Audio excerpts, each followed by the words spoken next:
Super hot quick fire tip. Want to know the fastest way to be remembered as a professional actor? Show up early. Not on time, early.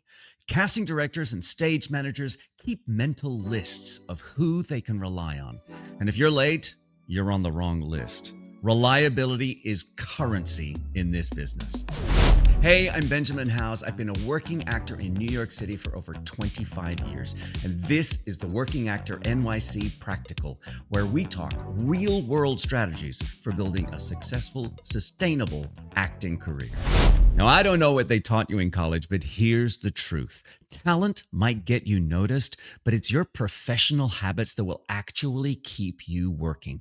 Habits are what separate the actors who book a role once in a while from the actors who build a decades-long sustainable career. Why?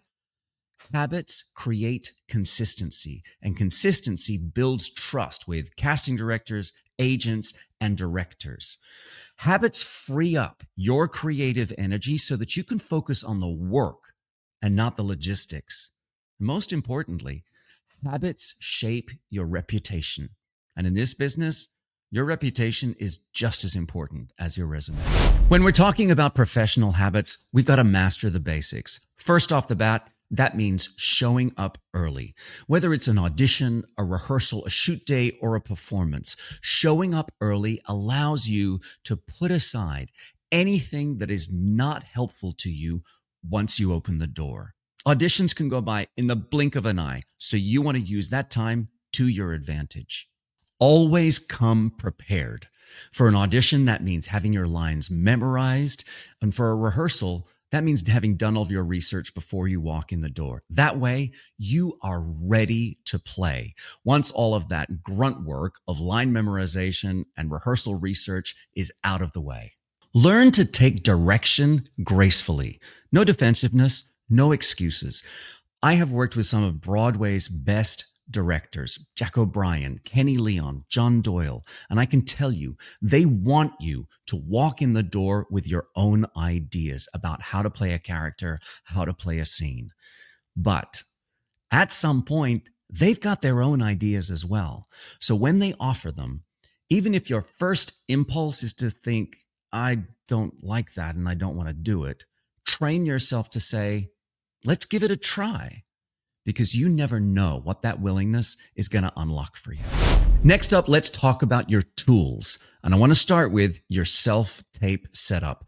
Good lighting, clear sound, simple background. Nobody is expecting your self-tapes to look like they were shot on a Paramount studio lot. And casting directors love to say you don't need fancy equipment. They want to be able to see you clearly and hear you clearly. That means good lighting.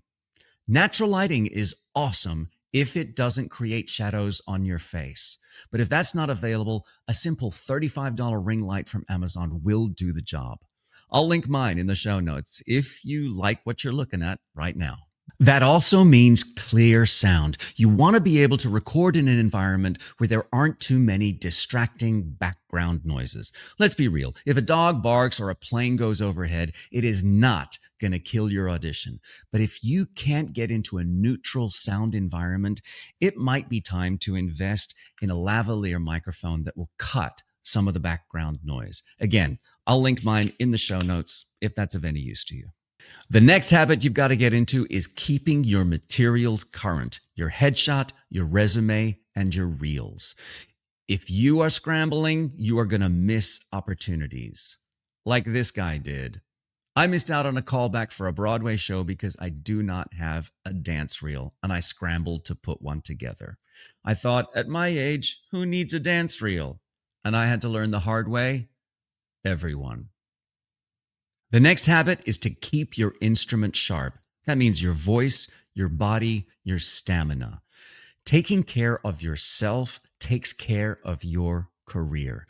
That means keeping an eye on your nutrition, daily exercise, hygienic sleep habits. Remember, you are the product. Now let's talk about some of the habits to get into on a human level. First off, learn when to listen and when to speak.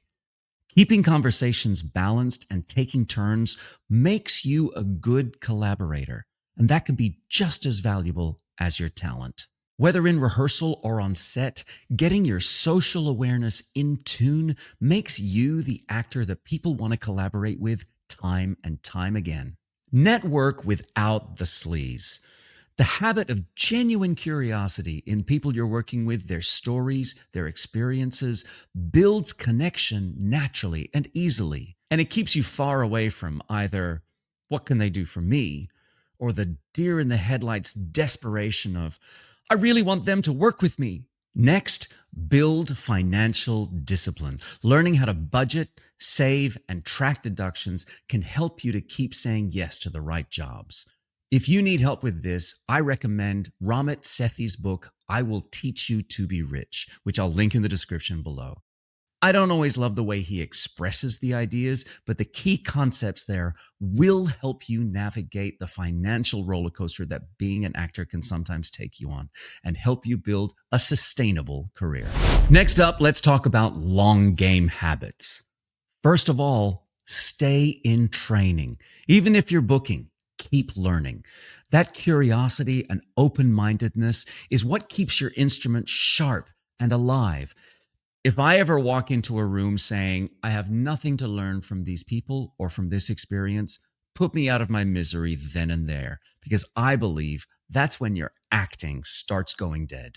Develop mindset tools for rejection. Journaling, therapy, community, whatever keeps you steady. Professionals build habits that help them bounce back. Check out season 1, episode 18 of the Working Actor NYC podcast. We do an entire episode about this. We have lots of strategies to help you through. And lastly, build consistency, because one great audition doesn't make a career. Habits do. Remember my favorite quote from James Clear? You don't rise to the level of your goals, you fall to the level of your systems. So up-level your systems, your habits, and build that consistency to create a career that you're going to love. Your action step this week, pick one of these habits and actually put it into practice. Don't overwhelm yourself by trying to overhaul your entire career overnight. Just pick one. Start building it into your daily or weekly rhythm until it feels automatic. Then move on to the next one. If this was useful, like this video, share it with an actor who needs to hear this, and subscribe to the Working Actor NYC on YouTube. And hey, our website is launched and live. Go to theworkingactornyc.com. It is your one-stop shop for all our podcast episodes, deep dive practicals. Plus, you can sign up for the newsletter, getting access to deleted scenes that were too spicy or too stupid to make the final cut. And you can shop our merch, hoodies, caps, beanies, tees with actor-friendly phrases like, call me when it's Broadway, or rehearsal clothes are real clothes. You'll find new deep dives like this one every Monday on The Working Actor NYC, whether that's our podcast with me, Benjamin House, and my hilarious co-host, Patrick Richwood, or practicals just like this one. I also do daily quick tips and behind-the-scenes footage, so if you want industry intel from someone who's still in the game with you and has been doing it for over 25 years, hit subscribe so you don't miss out. You got this. Keep going!